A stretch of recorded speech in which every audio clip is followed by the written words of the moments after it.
On October 12, 1990, Winston Bright from New York City left his home to go to work, never to return.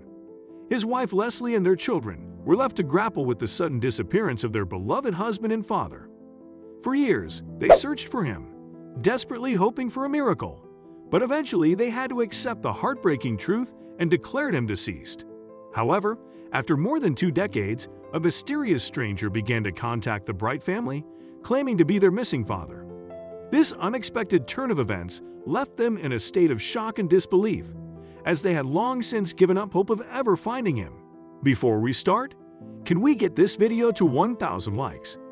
Please hit the like button and subscribe to the channel.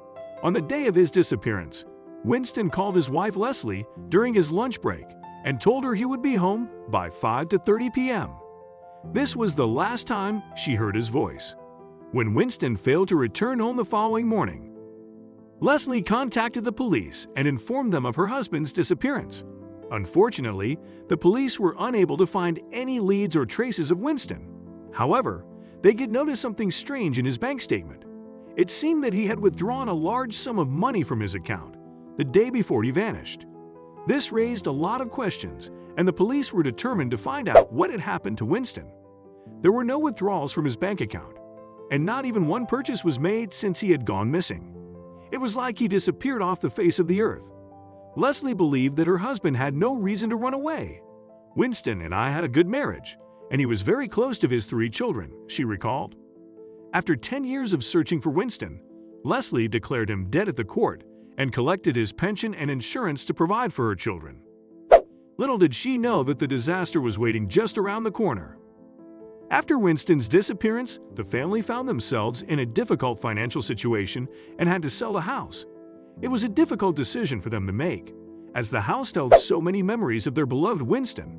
Despite the sadness of having to leave the house, the family was determined to make the best of the situation and move forward. They sold the house and used the money to start a new life. Leslie and her children had to make a difficult decision to move in with her parents after her husband suddenly disappeared. She was determined to provide for her children, so she took a part-time job as a data entry clerk. Out of all of her children, her son Aaron was the most affected by his father's disappearance. Leslie did her best to comfort Aaron and help him cope with the situation, but it was a difficult time for the entire family. In his desperation, Aaron got involved with the wrong crowd and ended up in prison. He figured that if his father had been killed, the police would have found his body by now. But as time went on and no body was found, Aaron began to believe that his father was still alive and was hiding from the authorities. He was determined to find out the truth, but his efforts were in vain. Nearly 2 decades after he had gone missing, Leslie received a strange call from a Californian man who claimed to be their dead father. He introduced himself as Ko'aim Sekou and expressed his interest in reconnecting with the grieving family. Leslie was completely taken aback when they received the call from their father, as it had been so long since they had heard from him. They couldn't help but feel a sense of suspicion and new maze, as if something was off about the call. Leslie had no doubt in her mind that the man standing before her was not her husband, Winston. She had to admit, he did look similar. But there was something about him that was just off.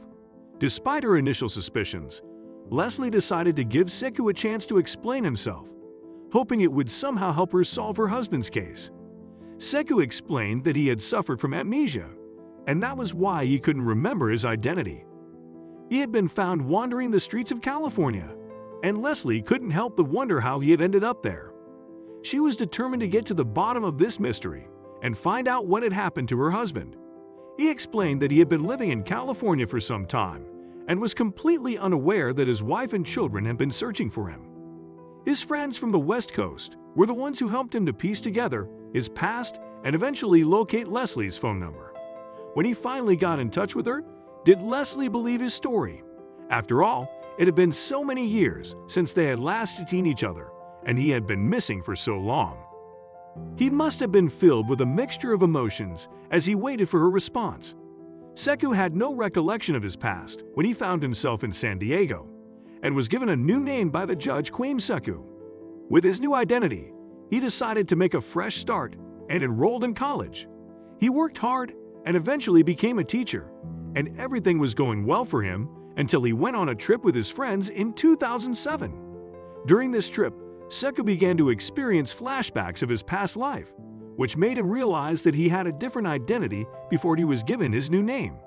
Early one morning, Sekou was abruptly awoken by his friend, who was adamant that he had heard Sekou mumble Leslie Bright's name in his sleep. After Sekou heard about Winston's case, he was determined to find out if Leslie was the missing woman. He searched for her phone number and eventually managed to get in contact with her.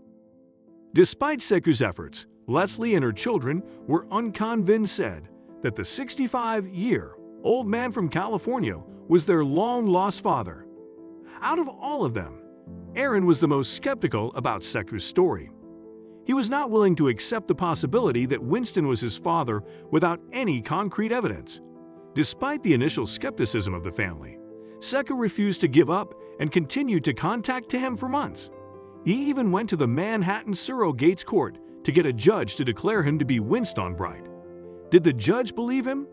In his report, Sekou wrote, "Winston Bright was, in fact, alive and inexplicably found himself in California, with no recollection of who he was or how he got there." After making contact with the Bright family, Winston was met with confusion and disbelief, despite his attempts to explain his situation. The Bright family quickly got fed up with his calls and asked him to stop contacting them. However, Sekou was determined to get to the bottom of the mystery and wasn't planning to give up just yet. Sekou had been trying to collect Winston's pension from his workplace at New York Telephone Co. for years, but in order to do so, he needed to convince the judge to cancel the declaration of Winston's death. Unfortunately, Sekou had no help from the Brights, and in 2012, he lost his battle. Despite his best efforts, the judge denied his request to vacate the declaration of Winston's death, leaving Sekou without the pension he had been hoping to receive.